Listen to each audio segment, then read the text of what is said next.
Well, Eric Kleckner, you're still barely a student, it seems. And I'm just wondering, all this money you've made on making games, computer games, what do you tell your parents now that all that time you were screwing around in classrooms, really working on computer games instead of studying, that it really paid off? I know. Well, to be honest, it's still taking some convincing, I think. Yeah. You go to school, you think when you graduate you're going to be applying for jobs, but instead we were applying for crowdfunding, so just totally different. Well, that's amazing, but it's true. Like my parents, I act like a crazy person on television, and they didn't want to admit they knew me. Yeah. Oh, that's great. They wanted me to be very sophisticated, and I wouldn't sell any books. So you knew in your heart that games were it, and what they were talking in, English class ain't gonna make you money. Yeah, no. It's just, yeah, it ended up being a completely different experience from what I anticipated. You take a lot of things you learn from college and you expect to apply them in one way.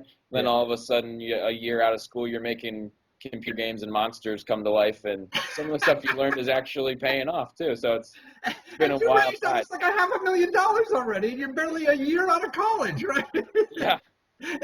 But more importantly, to me, telling your story is that you went on Kickstarter like 2 years ago or so when it just started, and you failed.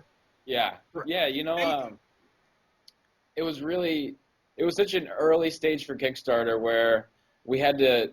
Well, first people we reached out to were family and friends, knowing, all right, we can probably get some funding out of them, but they had no idea what Kickstarter was or how it worked. So we had to actually log on to Computers Forum, get them to the website, and just set it all up. All right, just click the enter button, and you'll be really helping us out. Credit card number right here. Yeah, exactly. So it was a struggle, definitely getting up and running on Kickstarter. And plus, it was way before games were really in the spotlight on that platform too.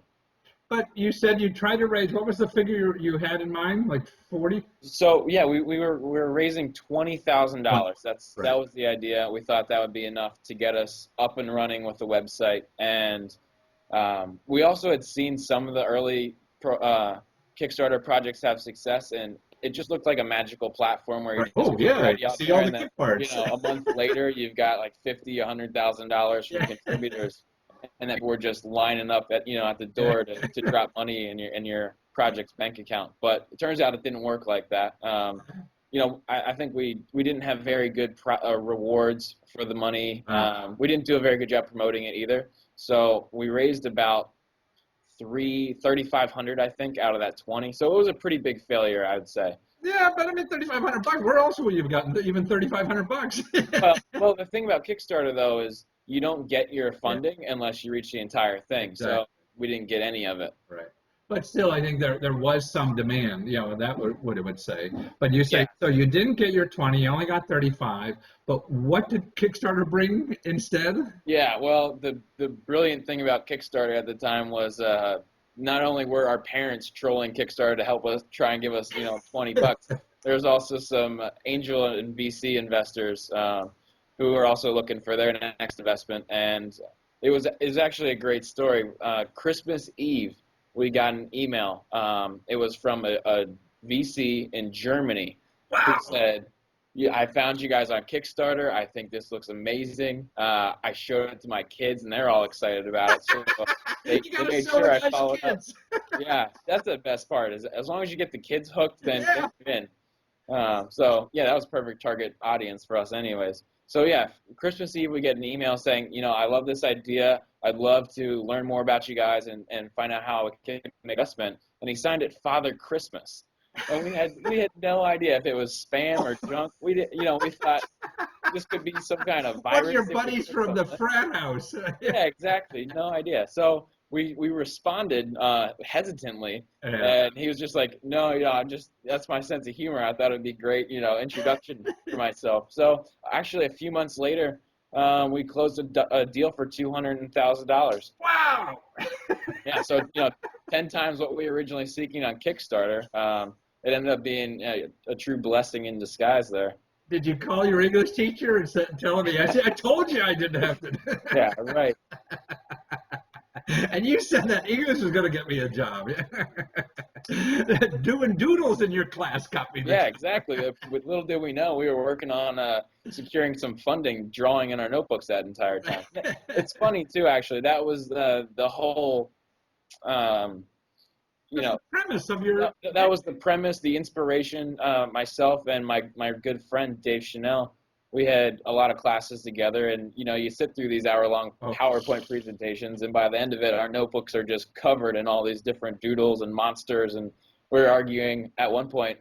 I wonder whose monster will win a fight. This dragon thing that you have on your paper, or like this ninja character I've got on mine. And we thought that would be a fun idea for a website.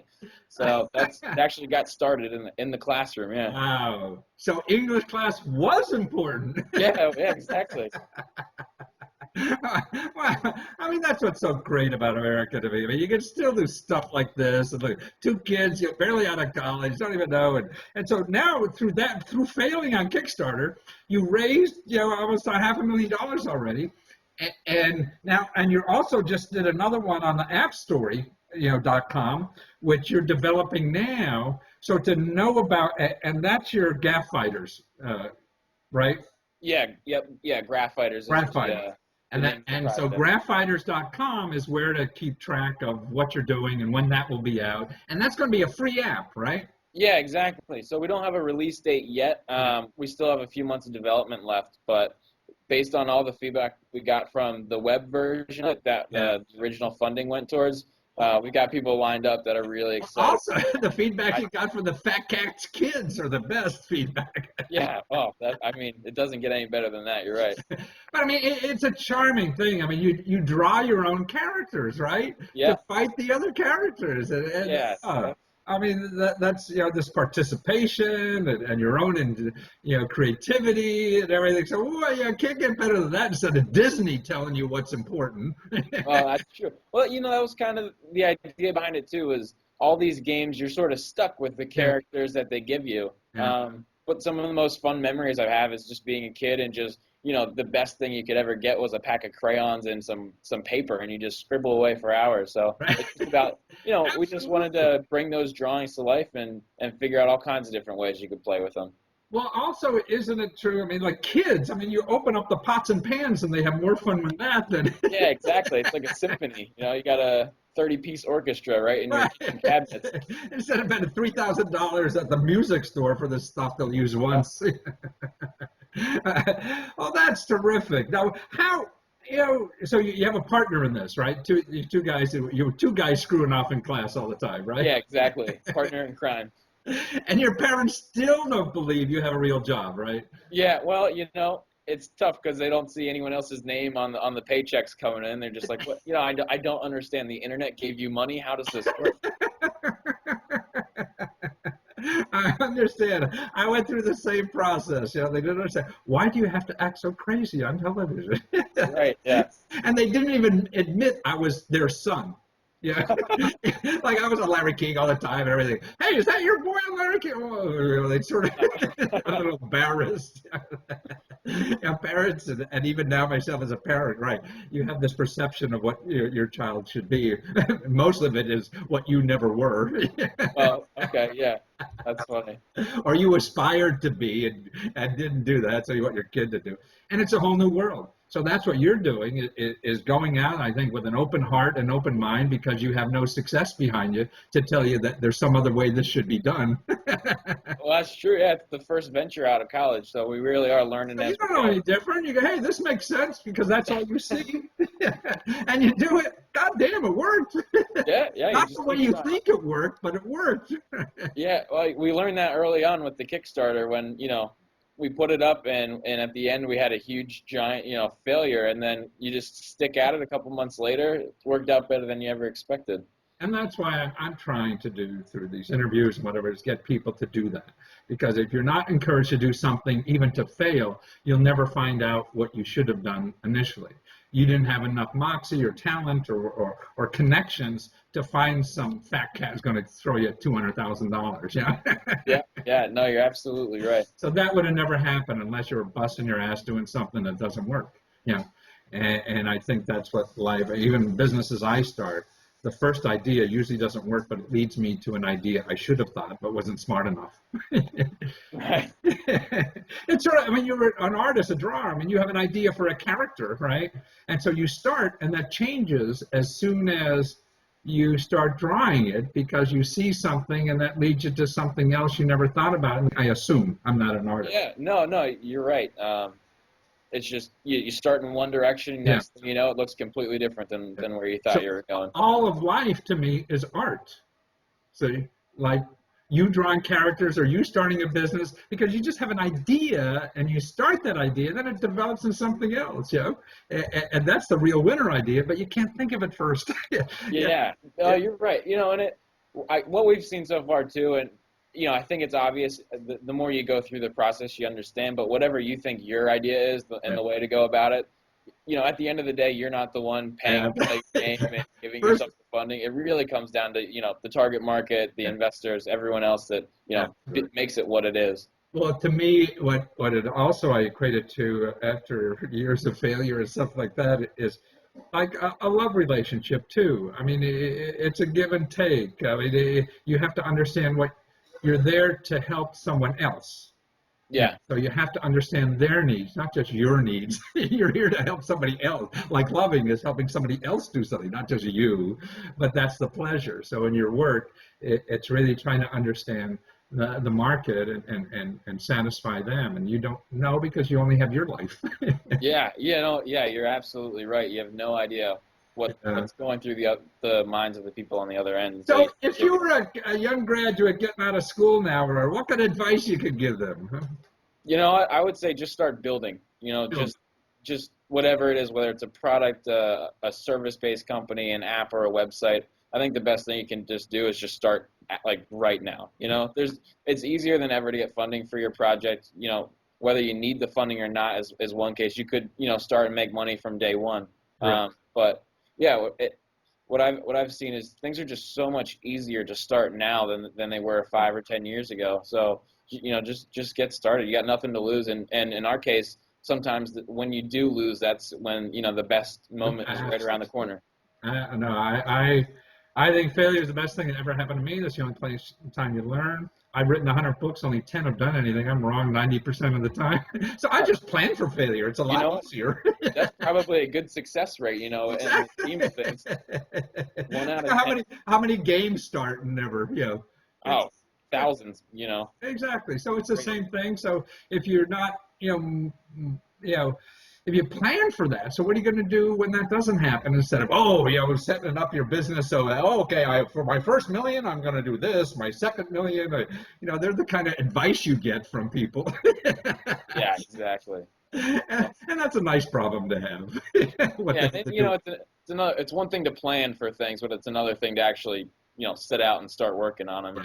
Yeah. And just like you said about the drawing, where you're starting is most likely not where you're going to finish Yeah. anyway. It's an easy route. You Yeah, don't know where it's gonna take you. and that's all of life. You got to take that first step. But trying to write a 5-year plan, man, or something like that's what everybody.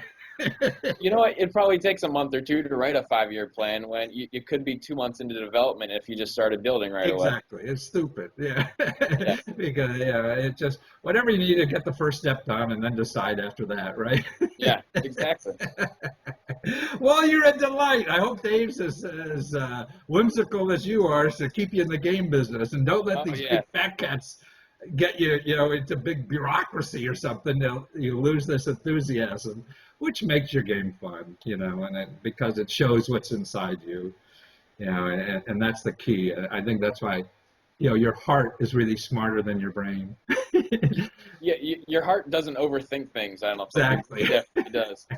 But now you've got through Syracuse University, so you're a smart person, so you got to use that brain all the time. And it's going to get you in trouble at times. You don't dismiss it, but well, you're nice. So you go to gaffighters.com to keep track of when that app is coming out because you want to be the first on your block because it's free. Yeah, exactly. You know what? Definitely, yeah. Graphfighters.com. Follow us on Twitter or Facebook. We're posting updates all the time. So lots of good videos we come out with, just showing the development, where it's at, what's coming up next. But we're really excited. I know we've got a whole bunch of 4 and 5-year-olds that can't wait for this app to come out.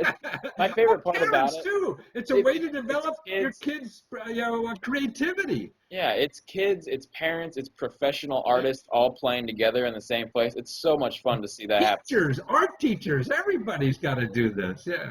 Well, good for you guys. We need help with the education system. So I'm glad it's coming from two guys who hate school. Yeah, just roll in school more. That's all I can say, I guess. Thank you so much. Thank you. I really appreciate the time.